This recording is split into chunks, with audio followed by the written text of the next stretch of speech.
ഓടിപ്പോ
റോമർക്കെഴുതിയ ലേഖനം 11-ാം അധ്യായത്തിന്റെ 19 20 വാക്യങ്ങൾ.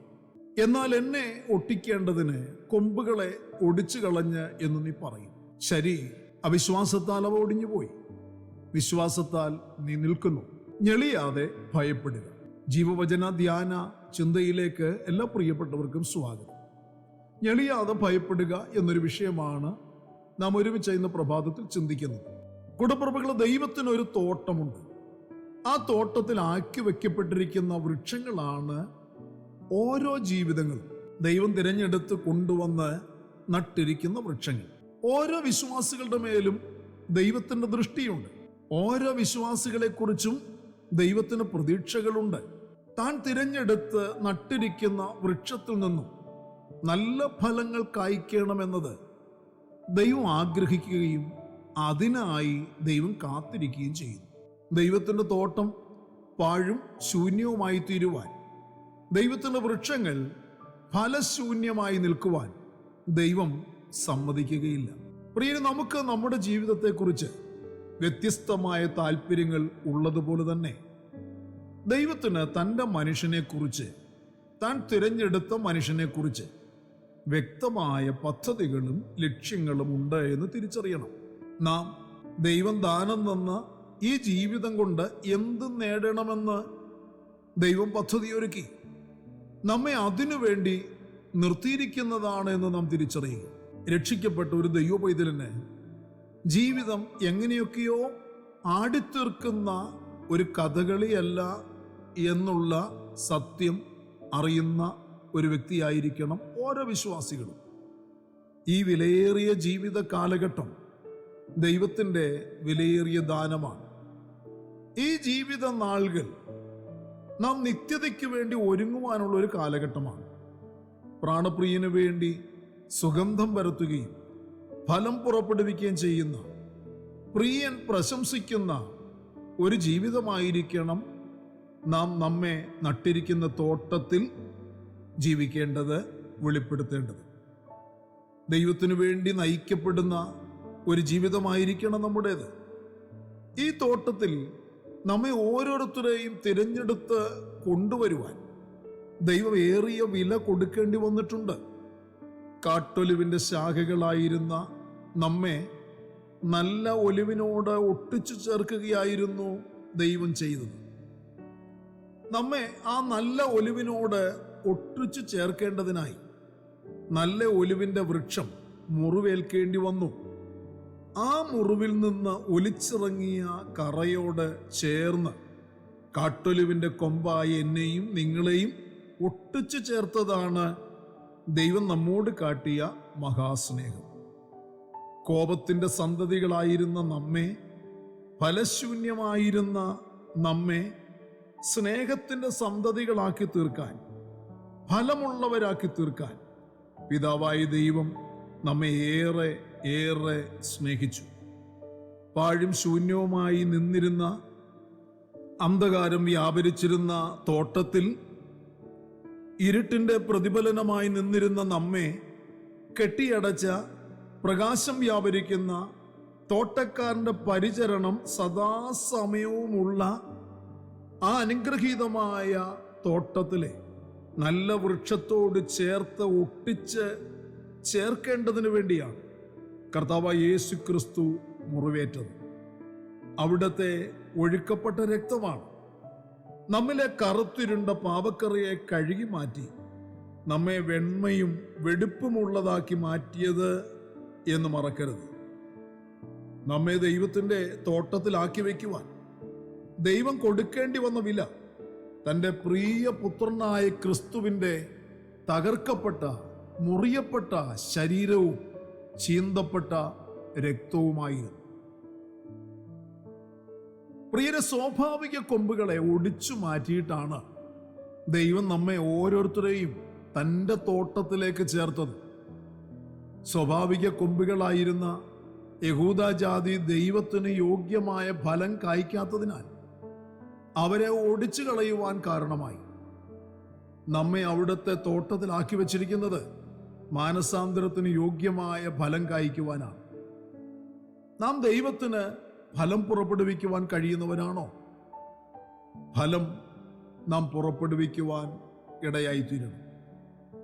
ഇല്ലെങ്കിൽ വെട്ടിക്കളയുന്ന ഒരു സമയം വരും എന്നറിയുക. പൗലോസ് അപ്പോസ്തലൻ ശക്തമായൊരു മുന്നറിയിപ്പ് ദൈവസഭയ്ക്ക് നൽകുന്നത് ശ്രദ്ധിക്കുക. ഞെളിയാതെ ഭയപ്പെടുക. സ്വാഭാവിക കൊമ്പുകളെ ആദരിക്കാതെ പോയെങ്കിൽ നിന്നെയും ആദരിക്കാതെ വന്നേക്കാം.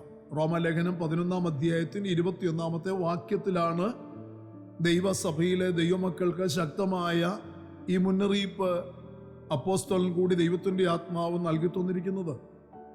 ഫലം കായ്ക്കാത്തതിനാലാണ് സ്വന്തം ജനമെന്ന് അറിയപ്പെട്ടവരെ ദൈവം തള്ളിക്കളഞ്ഞത്. നമ്മെ തിരഞ്ഞെടുത്തിരിക്കുന്നതും തനിക്ക് ഫലം കായ്ക്കുവാൻ വേണ്ടിയാണ്. നാം ഫലം കായ്ക്കുന്നില്ലെങ്കിൽ പഴയ നിയമകാല ജനത്തിന് സംഭവിച്ചത് നമുക്കും സംഭവിച്ചേക്കാമെന്ന ശക്തമായ ശാസനയുടെ ഒരു മുന്നറിയിപ്പാണ്. ആ മുന്നറിയിപ്പ് നമുക്ക് വേണ്ടിയിട്ടുള്ളതാണ്. ഞെളിയാതെ ഭയപ്പെടുക. പ്രിയരെ, ഫലം കായ്ക്കാത്ത വൃക്ഷങ്ങൾക്കുള്ള മുന്നറിയിപ്പ് യോഹന്നാൻ സ്നാപകനും നൽകിയിട്ടുണ്ട്. ഇപ്പോൾ തന്നെ വൃക്ഷങ്ങളുടെ ചുവട്ടിൽ കോടാലി വെച്ചിരിക്കുന്നു. മത്തായി 3 അധ്യായത്തിന്റെ 10 വാക്യമാണ്. വെട്ടിക്കളയാനാണ് കോടാലി. എന്നാൽ നാം ഇതുവരെയും വെട്ടിക്കളയാത്തത് നമ്മുടെ മേന്മയേറിയ സ്വഭാവ ഗുണം കൊണ്ടല്ല, ഒരു തോട്ടക്കാരൻ ഇടിവിൽ നിൽക്കുന്നതിനാലാണ് എന്ന് ദൈവത്തിന്റെ വചനം വ്യക്തമായി പഠിപ്പിക്കുന്നുണ്ട്. ദൈവകോപത്തിന്റെ കോടാലി നാം ഓരോരുത്തരുടെ മേൽ പ്രയോഗിക്കാത്തത് നമ്മുടെ മഹാപുരോഹിതൻ നമുക്ക് വേണ്ടി മധ്യസ്ഥത അണയ്ക്കുന്നത് കൊണ്ട് മാത്രമാണ്. 1 വർഷം കൂടി നിൽക്കട്ടെ എന്ന് അപേക്ഷിക്കുന്നത് കൊണ്ടാണ്. പ്രിയരേ, ഈ വർഷം ദൈവനാമത്തിൽ നാം പ്രയോജനപ്പെട്ടോ? ദൈവരാജ്യത്തിന് നാം ലാഭമുണ്ടാക്കിയോ? ദൈവത്തിന് നാം നല്ല ഫലം കായ്ച്ചോ? ആത്മപരിശോധനയ്ക്ക് നാം നമ്മെ തന്നെ വിധേയപ്പെടുത്തുക. ഇല്ലെങ്കിൽ ഈ ശക്തമായ മുന്നറിയിപ്പ് നമുക്ക് ദൈവത്തിന്റെ ആത്മാവ് നൽകിത്തരുന്ന മുന്നറിയിപ്പാണ്. നമുക്ക് വേണ്ടി ഒരു മഹാപുരോഹിതൻ ഇടിവ് നിൽക്കുന്നു. ഫലം കായ്ക്കും, മേലാൽ ഫലം കായ്ക്കും. 1 വർഷം കൂടെ നിൽക്കട്ടെ. യജമാനനെ, പിതാവേ, വെട്ടിക്കളയരുതേ, 1 വർഷം കൂടെ നിൽക്കട്ടെ. കൂടപ്പിറപ്പുകളെ, ഈ ഇടിവ് നിൽപ്പിന്റെ അനുഗ്രഹങ്ങളും അനുഭവങ്ങളും ഈ ദിവസം വരെയും അനുഭവിക്കുവാൻ സർവശക്തനായ ദൈവം നമ്മെ സഹായിച്ചു. തുടർന്നുള്ള നാളുകളിൽ ഈ മുന്നറിയിപ്പിന്റെ ആഹ്വാനം സ്വീകരിച്ച് ദൂത് മനസ്സിലാക്കി കർത്താവിന് നല്ല ഫലം പുറപ്പെടുവിക്കുവാൻ നമുക്ക് ഓരോരുത്തർക്കും ഇടയായിത്തീരുന്നു. ഫലം കായ്ക്കുന്ന കാര്യത്തിൽ മടി വിചാരിക്കരുത്. മാറ്റി വയ്ക്കരുത്. പിന്നെയാകട്ടെ, നാളെയാകട്ടെ, അല്പം കൂടി കഴിയട്ടെ, അടുത്ത വർഷമാകട്ടെ. ഈ ചിന്ത, ഇങ്ങനെയുള്ള തീരുമാനങ്ങൾ അപകടകരമാണ് എന്ന് തിരിച്ചറിയുക. നാം ഇപ്പോൾ തന്നെ ഉണരുക. ഇന്ന് തന്നെ പ്രവർത്തിച്ചു തുടങ്ങുക. ദൈവം നമ്മിൽ പ്രസാദിക്കട്ടെ. നമ്മിൽ ഉണ്ടാകുന്ന ഫലം ദൈവത്തെ സന്തോഷിപ്പിക്കട്ടെ. വരുന്ന നാളുകളിൽ അപ്രകാരമുള്ള ദൈവത്തെ സന്തോഷിപ്പിക്കുന്ന ഫലങ്ങൾ എന്നിൽ നിന്ന് പുറപ്പെടും എന്ന് ഉറച്ചു വിശ്വസിക്കുക. അതിനുവേണ്ടി ഞാൻ പ്രവർത്തിക്കും, പ്രയത്നിക്കും. ഇന്ന് ഞാൻ അതിനുവേണ്ടി സമർപ്പിച്ച് പ്രാർത്ഥിക്കുന്നു. അപ്രകാരം സമർപ്പിച്ച് പ്രാർത്ഥിക്കാൻ താല്പര്യമുള്ളവർ മുട്ടുമടക്കാം, ഹൃദയത്തെ ഏകാഗ്രമാക്കാം, കണ്ണുകളെ അടയ്ക്കാം, സ്വർഗത്തിലേക്ക് നോക്കാം. നമുക്ക് ഒരുമിച്ച് പ്രാർത്ഥിക്കാം. പരിശുദ്ധനായ ഞങ്ങളുടെ സ്വർഗീയ പിതാവേ, അനുഗ്രഹീതമായ നല്ല ദിവസം ഈ പ്രഭാതത്തിൽ ദൈവത്തിന്റെ മാറ്റമില്ലാത്ത തിരുവചനം ശ്രദ്ധയോടെ കേട്ട് ധ്യാനിച്ച് സമർപ്പിച്ച് പ്രാർത്ഥിച്ച് മുന്നേറുവാൻ ഞങ്ങൾക്ക് തന്നിരിക്കുന്ന അവസരത്തിനായി സ്തോത്രം. അപ്പച്ച, ഞങ്ങളുടെ മഹാപുരോഹിതൻ ഞങ്ങൾക്ക് വേണ്ടി മധ്യസ്ഥ അണയ്ക്കുന്നതിനാൽ ഞങ്ങൾക്ക് നന്ദിയോടെ സ്തോത്രം ചെയ്യുന്നു. പ്രാർത്ഥന കേട്ടവൻ കൃപയ്ക്കായി സ്തോത്രം. സകലതും ഞങ്ങൾക്ക് വേണ്ടി ജീവൻ തന്ന യേശു കർത്താവിന്റെ ധന്യമായ നാമത്തിൽ താഴ്മയോട് അപേക്ഷിക്കുന്ന അപ്പച്ച, ദയ തോന്നി കേൾക്കുമാറാകണമേ. ആമേൻ. പ്രിയരെ, നമ്മുടെ വാഴ്ത്തപ്പെട്ട കർത്താവിന്റെ വരവ് അടുത്തിരിക്കുന്നതിനാൽ അവന്റെ വരവിന് വേണ്ടി നമുക്ക് അധികം ശ്രദ്ധയോടെ പ്രാർത്ഥിച്ച് ഒരുങ്ങി കാത്തിരിക്കാം. മാറാനാഥ.